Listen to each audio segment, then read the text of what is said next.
你不觉得你这种行为太过分吗？被告方，请你注意自己的态度。好，我是应该注意我的语言。那他呢？他怎么不注意他的行为？这算什么啊？如果你再这样下去的话，我请你退出法庭。哎，你看那个人那么凶，我提醒过你不要和他来往的啊。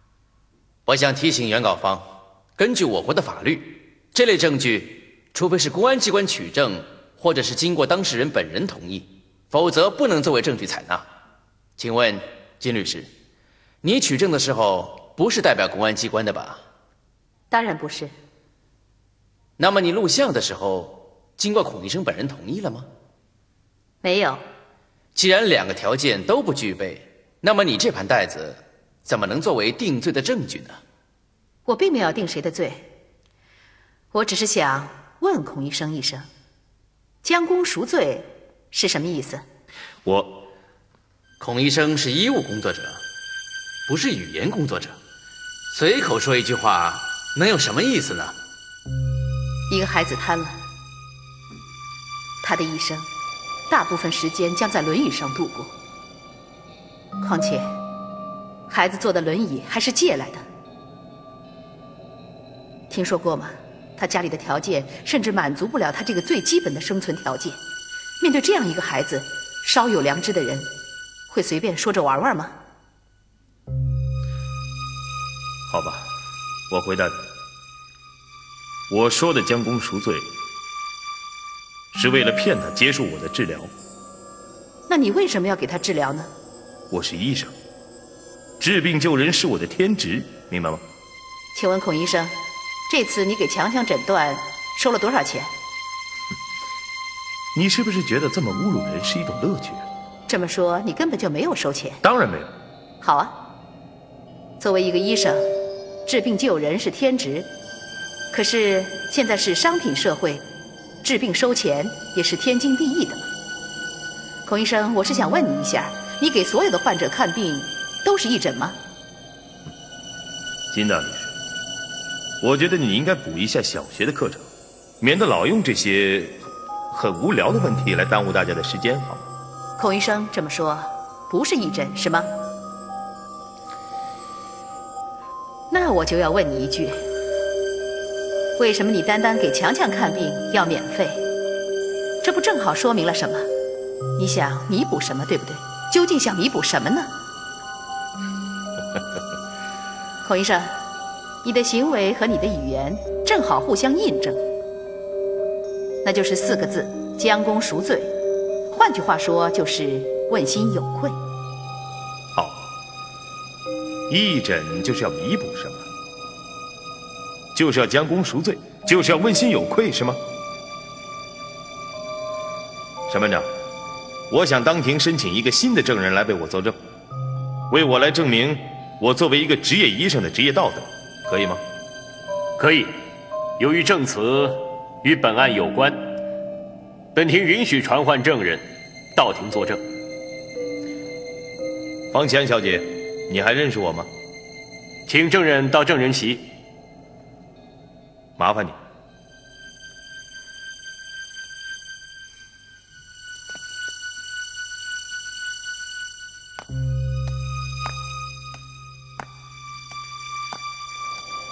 好，现在可以开始庭问。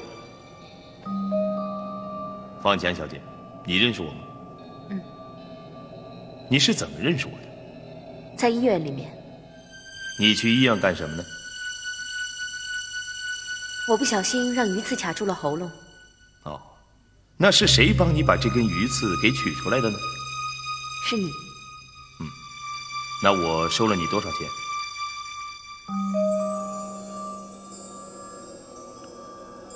你没有收我钱。谢谢。审判长，我已经询问完了。好，请证人回到原席。金大律师，你都已经听见了吗？难道我这也是将功赎罪吗？可是按照你的推理，可以解释的只有一条，就是这根鱼刺是我塞到这位小姐的喉咙里，然后又是我把这根鱼刺从这位小姐的喉咙里给摘出来，对不对？被告，与本案无关的话，不要多说了。好。原告，被告的反证，你有什么意见吗？没有。双方是否愿意接受调解？审判长，这我要和我的委托人商量一下。被告呢？啊，这事情得院里决定，我做不了主。那好，现在暂时休庭，双方充分考虑一下，是否愿意接受庭外调解。休庭。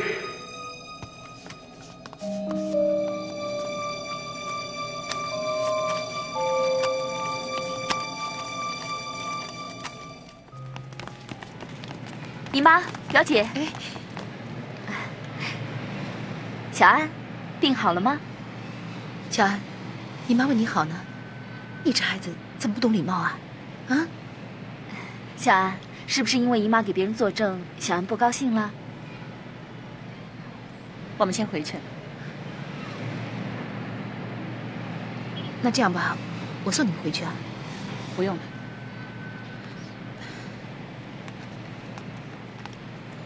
路上小心啊！好。金迪，你不会生我气吧？不会的，你要是在法庭上说谎，那我会生气的。啊，我要回去和委托人商量一下，我先走了。哎，别忘了打手机给我啊，免得我妈妈又要误会了。再见，拜拜。姐，刚才为什么不给我们介绍一下？我办事情向来内外分明，这是我家里面的事情，我不想让你卷进来。这么说，你把我当成外人了？当内人也好啊，你愿意吗？我当然愿意了。哼，你知道内人是什么意思？在台湾呢，内人就是老婆的意思。哼，好了，不说这些了。我想问你啊，你看我表姐的表现怎么样啊？厉害吧？你表姐在论据推理上确实厉害，一步一锤，敲砖定脚，没二话。可是，在方法上有问题。什么问题？虽然他取得了那么难得的证据，可是没有法律效率，所以就算审判长心里明白那个医生确实有问题，但是不能够当作证据采纳。看来你表姐还没有抓住医院方面的要害。说起来倒是容易，那你说，要害在哪里呢？我怎么会知道？不在其位，不谋其政嘛。那么我要你谋，有没有听到？名不正言不顺，我凭什么呀？哎，还有啊，你能不能以后不要用这样的语气跟我说话？怎么啦？不用这样的语气就不会开口跟我说话了？嗯？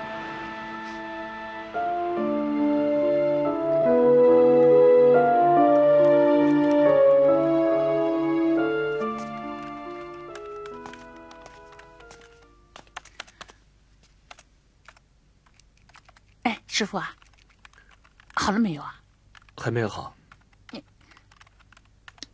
你不是专业的吗？再让我看一下。哦。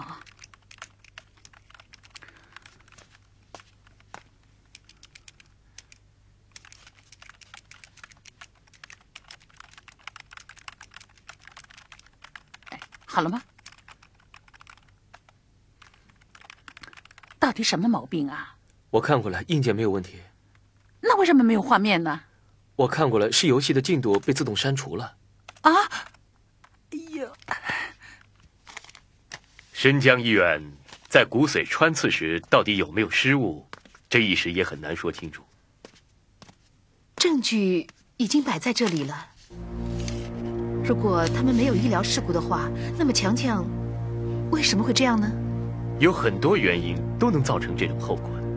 除了骨髓穿刺时出意外伤害到神经系统以外，比如说孩子的血有问题，也可能造成这种后果。您是说，比如说白血病吧？可验血报告上，除了因为脑膜炎造成的白血球单向高以外，看不出有其他问题啊。这个验血报告并不严谨。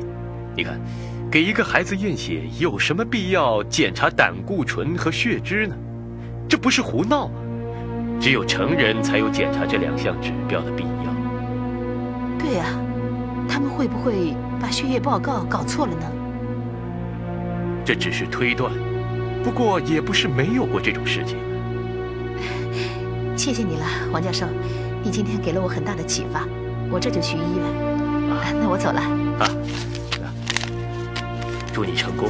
谢谢黄教授。再见。再见。金律师，我再跟你说一遍，我们这里的化验单是不会弄错的。那么强强的化验单上为什么要检查胆固醇和血脂呢？这我就不晓得了。不知道你有没有听到过这样一句话：医者父母心。作为医生，你应该把良心放在中间才对。这是我的名片。如果你要是想起什么事情的话，再跟我联络。好。还有，我这里有一张照片，你留着吧。这么小就坐轮椅，金律师，有句话你说错了。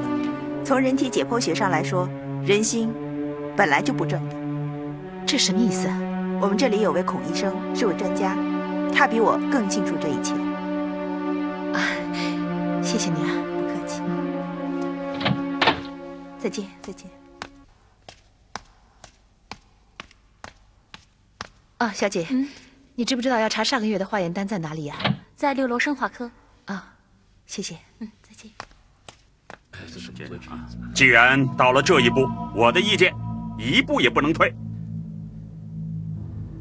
院长，强强确实挺可怜的，不如我们陪他一些，就当做善事了。什么话？我们陪他，那不等于我们有责任了吗？再说，陪他一些，陪多少？那个孩子的病可是个无底洞。开了这个头，我们可麻烦大了。可我们确实有责任。孔医生，说话要注意场合。罗院长，如果在院务会议上都不能说实话的话，我真不知道该在什么场合说实话。孔医生，你说我们也有责任了？你也知道，我们的医疗措施根本造不成这种后果的。可我们确实是弄错了化验单。小孔啊，如果你这么说的话，那以后我可帮不了你什么了。罗院长，我孔令健全凭自己，也长到了这1米8几的个。散会，散会。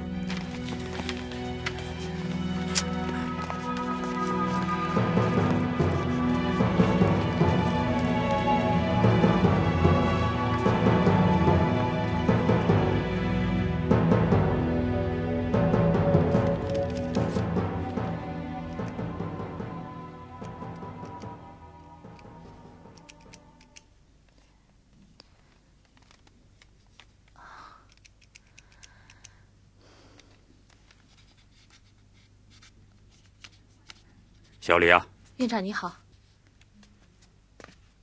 院长，我已经把检讨书写好了。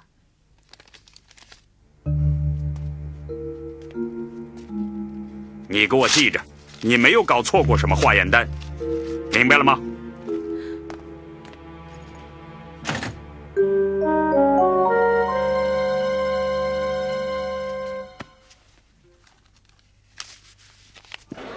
老大。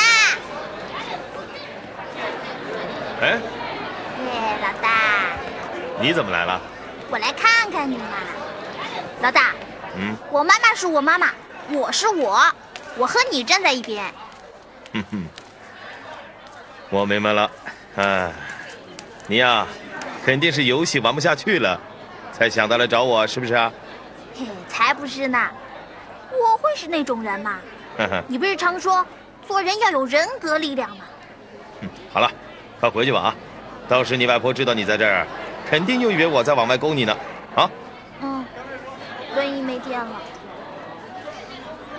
走，我送你回去。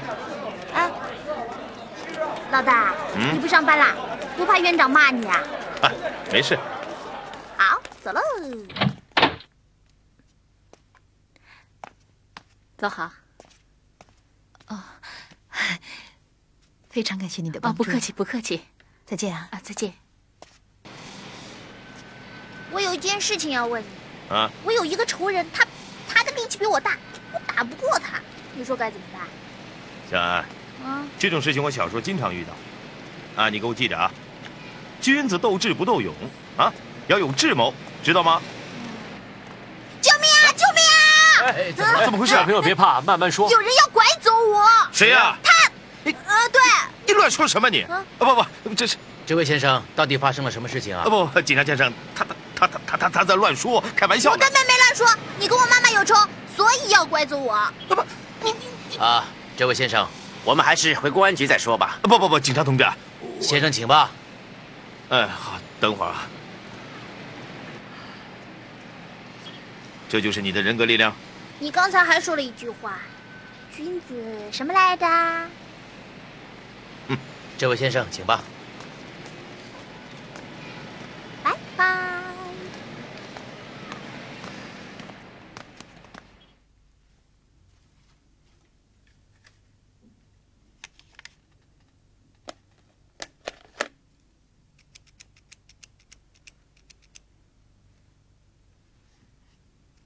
喂，请问董仲明先生在吗？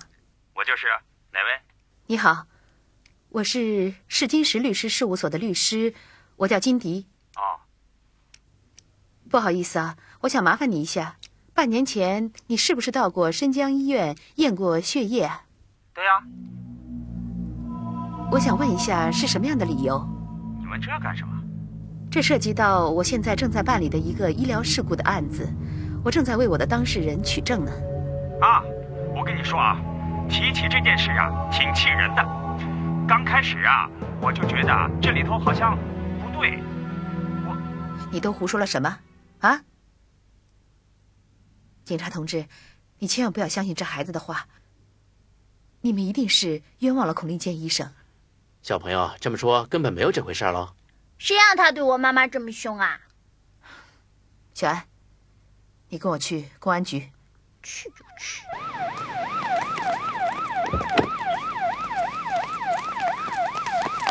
怎么样？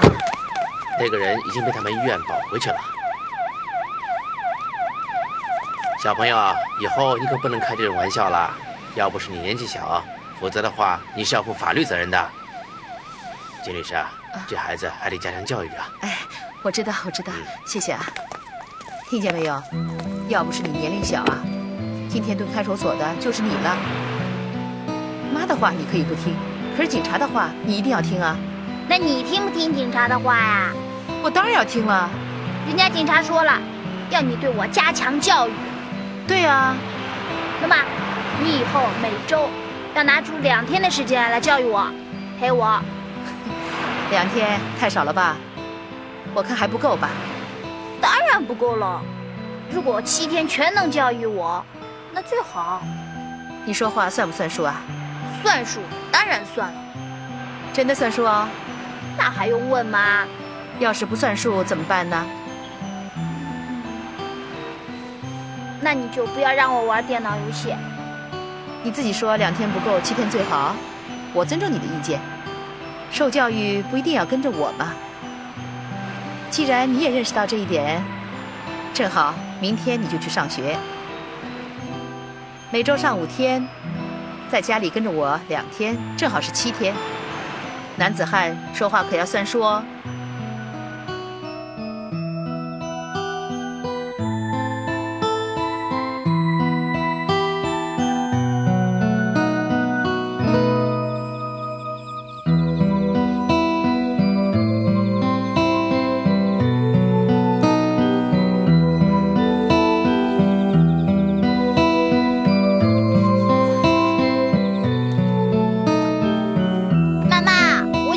游戏机。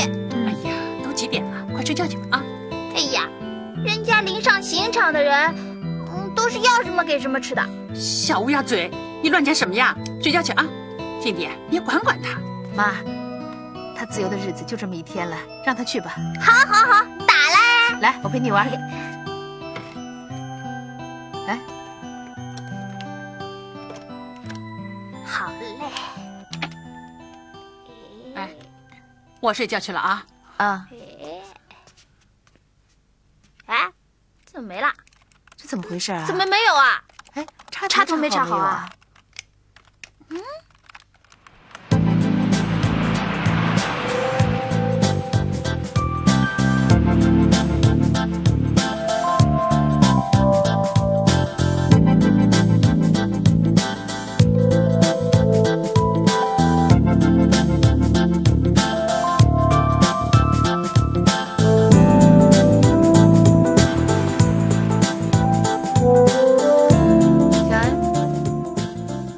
吃早饭了。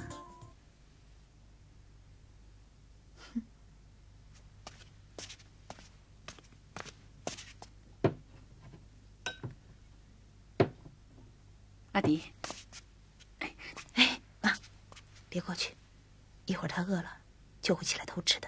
我知道，就是上学的事情，现在让他抓住把柄了，我们不能勉强他去啊。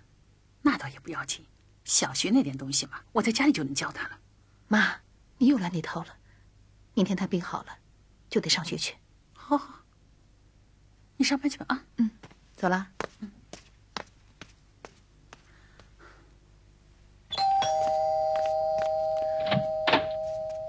你去哪里了？你知道我整个晚上都很担心你。你脸色很差。我让你买的东西买了吗？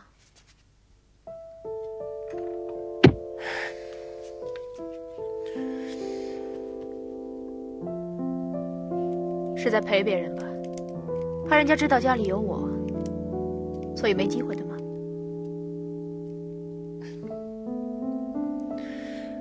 不要胡思乱想，好不好？先去睡吧。啊，是。你还要出去？跟人约好了。方启安，对不对？啊，他比我重要吗？不是他比你重要，是复仇比爱情更重要，这点你要了解。现在我现在比你更烦，来了这么久，我没有突破性的发展，我吃饭喝咖啡还不够吗？你太小看方启安了，要不是我在他面前做了2件漂亮的事情，我在他眼里根本就是一个普通的打工仔呀。你要做什么？你要做什么？我要做金家的主人。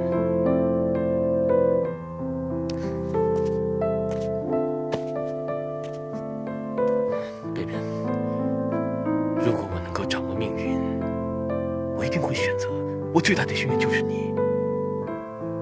我只要你，我不需要任何人。我每天抱着你，我已经心满意足了。可现在我什么都没有，就只有让命运掌握我们。你知道，每天对着一个不喜欢、自己不爱的人，我心里会舒服，我心里不比你好受啊。我帮不了你了。贝贝，你听我说，你乖乖的在家里等我，让我放心，就是帮我。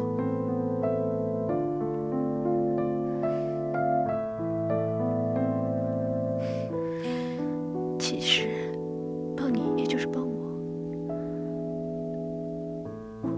我真希望这种日子早点结束。乖，你要相信我，会有这么一天。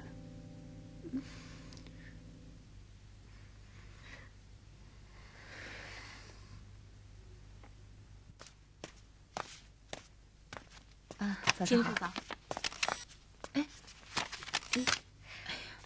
金律师早，我是台湾女性杂志的记者，想采访你，可以吗？你不是已经拍照了吗？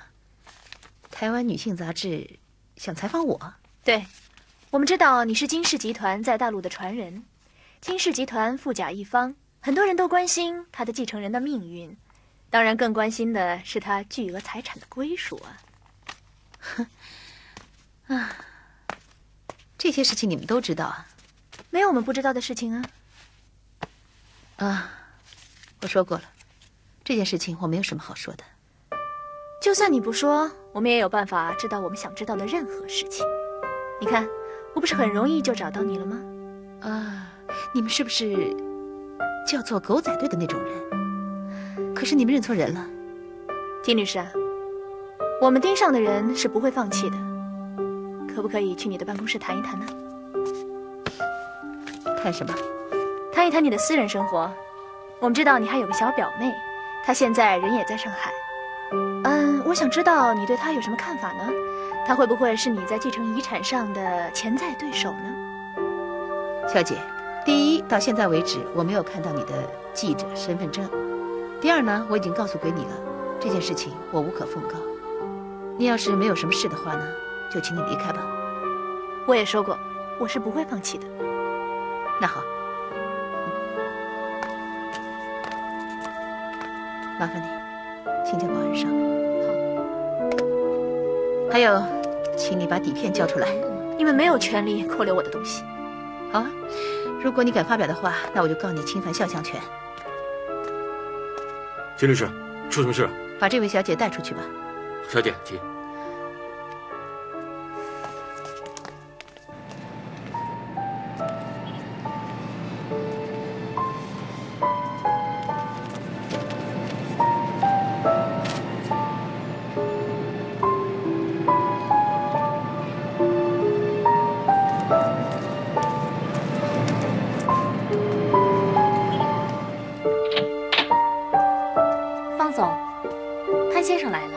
让他进来。请。方总，找我有事儿。也没什么要紧事。我们集团今天招聘，你呢是选管理的，帮我出出主意。OK。对不起啊，这位子是我的。啊，不好意思啊。不要紧。对不起啊，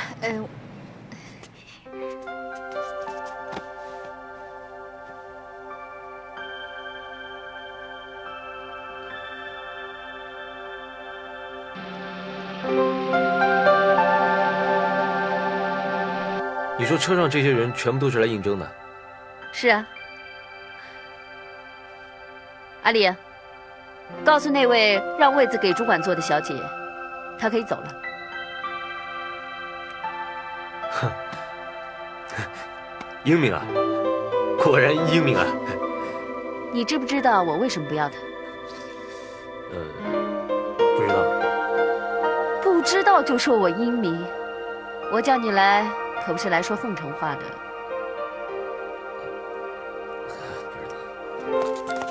小姐你好，我要见你们董事长。你有预约吗？没有。对不起，董事长正在开会，你不能见他。什么事啊，阿丽？方总，刚才那位长发女孩说不录取她，对她很不公平，她要见你。叫她走，说我没时间见她。好的。方总，如果没有什么事，我就先走了，拜拜。哎，你要干什么？我要当面质问问他，让我进去，让我进去。小姐，小姐，哎，你不能进去的。哎，方总，可以了，你可以走了。啊，是你啊，你挺有性格的哦。你为什么不要我？你刚才做什么了？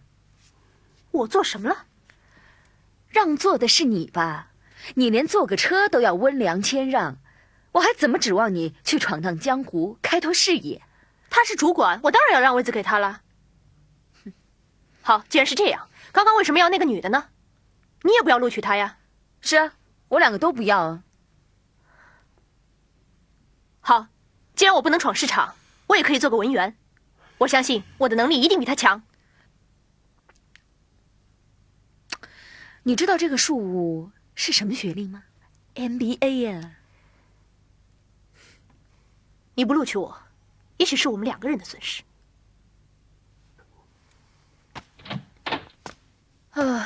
其实要找位真正让自己满意的人真是不容易啊！你又不肯来帮我，哼！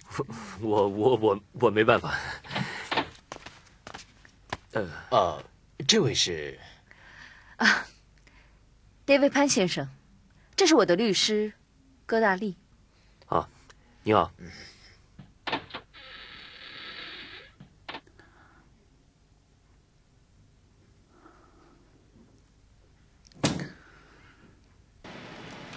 下班了，孔医生啊。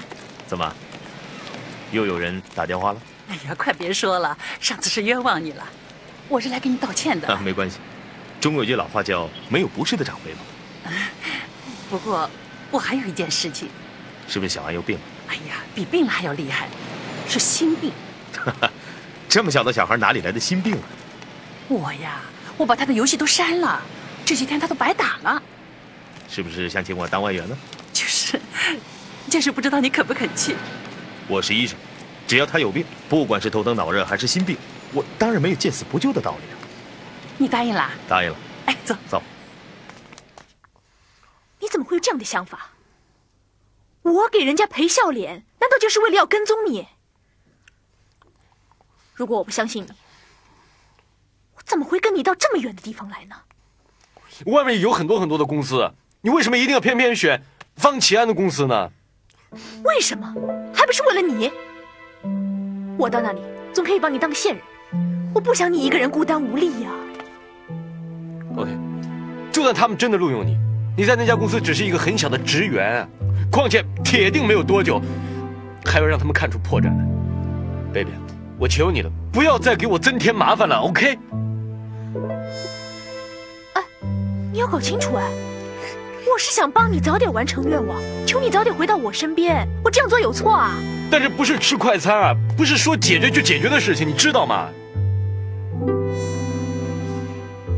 我不管，我还是要帮你。我不想你一个人在外面打拼。你为什么要那么固执啊？好，你放心，我不会还你好事的。我发誓，我从此以后不会再去方启安的公司。你满意了吗？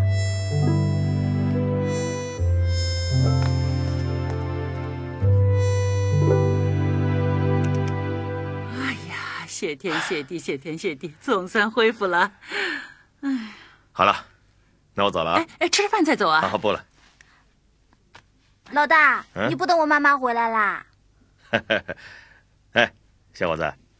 以后再遇到什么问题啊，随时打电话给我。谢谢老大，再见。哦，对了，这事最好先不要告诉金律师，我们两个人还是对手呢，我不想让他觉得欠我什么。好，再见。有空常来坐啊。哎，好。老大再见。再见。这下好吃饭了吧？不过外婆，我还有一个条件哎。什么？你不要让妈妈知道这游戏恢复的事情啊。为什么？要不妈妈该让我去上学了。好，只要你自己不嘴快说出去。嘿嘿。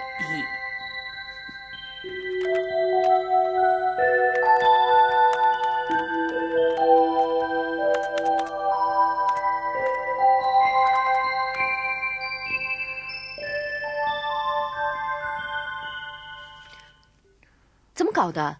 怎么星火厂的条件越开越高了呢？我早就跟你说过了，冷处理一段时间，你偏要追着他们谈。现在好了，人家当然要吊胃口了。唉，那要看你怎么谈的，实在不行呢，我亲自出马了。哎，那更不行哦。如果你亲自出马的话，他更觉得你是志在必得。再说，如果你谈崩了，就连这个机会都没有了。其实，我倒有个人选想向你推荐。讲啊，等什么？记得吗？你那个朋友，潘先生，你说他是留学的硕士，又是学管理的，大陆人就是这一套，你可以考虑。还用得着你说？我早就试过了。像他那么高傲的男人，你以为这么容易就能叫他来帮忙吗？是吗？我看未必吧。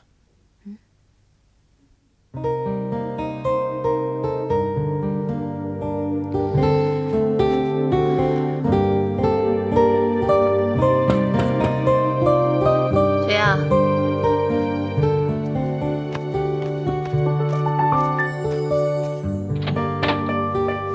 哎，怎么会是你，金律师？这是今天的底片。洗了一份照片。我为我今天的行为向你道歉，对不起。不是已经过去了吗？我可不可以借你洗手间用一下？可以，可以，请。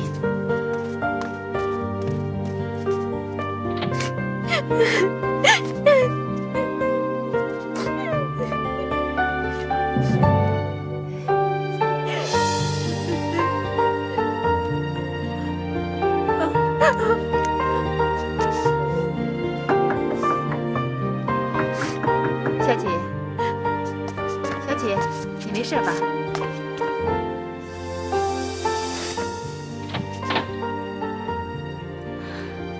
没事，是我自作自受。啊，你有什么事情可以告诉我？也许我能帮你啊。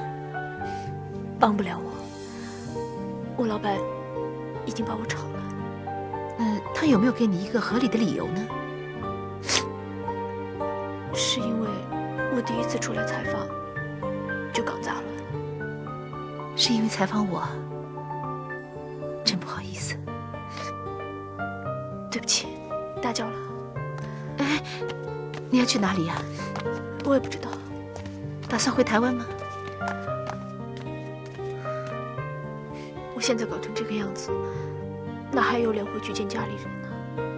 那你以后打算怎么办呢？走一步算一步啊。如果你暂时不想回台湾的话，也可以考虑在上海找份工作啊。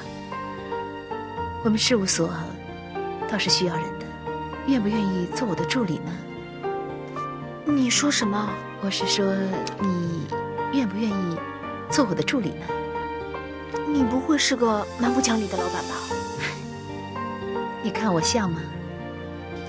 不像，你倒像个姐姐。哎，你家里有姐妹吗？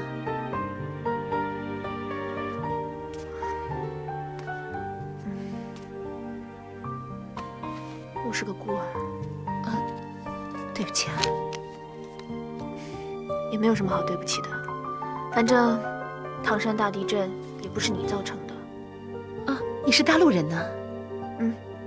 是后来有人从孤儿院把我领走的，把我带到美国，然后我又从那儿去了台湾。律师给我的感觉一直是蛮严肃的，可是你一点都不像，你给我一种亲切感。每当我走进法庭的时候，我的面前只有黑和白。现在你已经严肃起来了。对不起啊。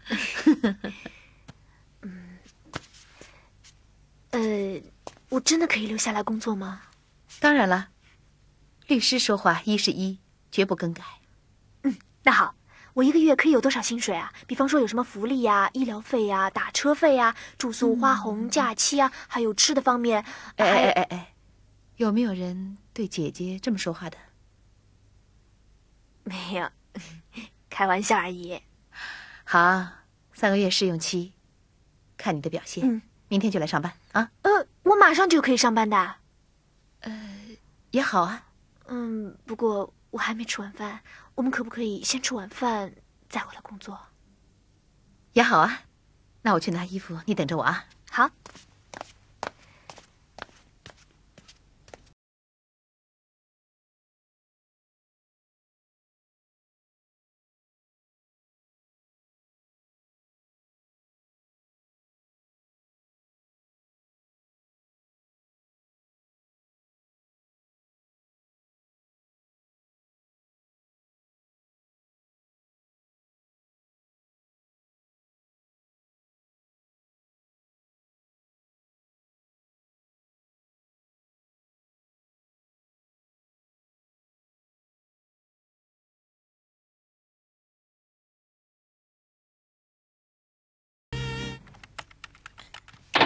金蝶啊，回来了。哦。哎，怎么了，小安？还没修好啊？对啊，不知道在哪儿啊。这样吧，等我手里这宗案子结束以后啊，我找人帮你修啊。怎么又要开庭了？是啊，明天上午。还是强强那个案子啊？对。金迪啊，依我看，这孔医生不像是个坏人。就是，我并没有说他是坏人呢，最起码，他是个不负责任的人。我看未必。说到底啊，我见识的人比你多。我看他不是。没错，外婆说的对。哎，怎么这么奇怪啊？明天我就要上阵了，你们怎么反过来帮他说话呢？这个案子打了这么久，你到底有没有把握呀？我看没有啊。你说呢？我手里有秘密武器。啊。我想请问孔医生，如果你们没有搞错血样的话，把化验单张冠李戴，那为什么会在儿童的化验单上出现了根本就不需要检验的2项指标呢？请回答我的问题。不知道金律师有没有听过这样一个词“不正之风”？我不知道这个词和搞错化验单有什么关系。当然没有关系。不过这张化验单确实没有搞错，它确实是强强的化验单。那为什么会出现只有成人才需要检验的2项指标呢？这就是不正之风之所在。因为实验室为了搞创收，给强强多开了2项可有可无的检验。好在医院已经及时发现了这个问题，对当事人提出了批评。而且我们已经把多收的费用退还给患者手中了。孔医生，我想问一问，假如这件事情发生在你亲人的身上，你还会这么回答我吗？对不起，金律师，我是从孤儿院出来的，没有亲人。对不起，我只是假设。没关系。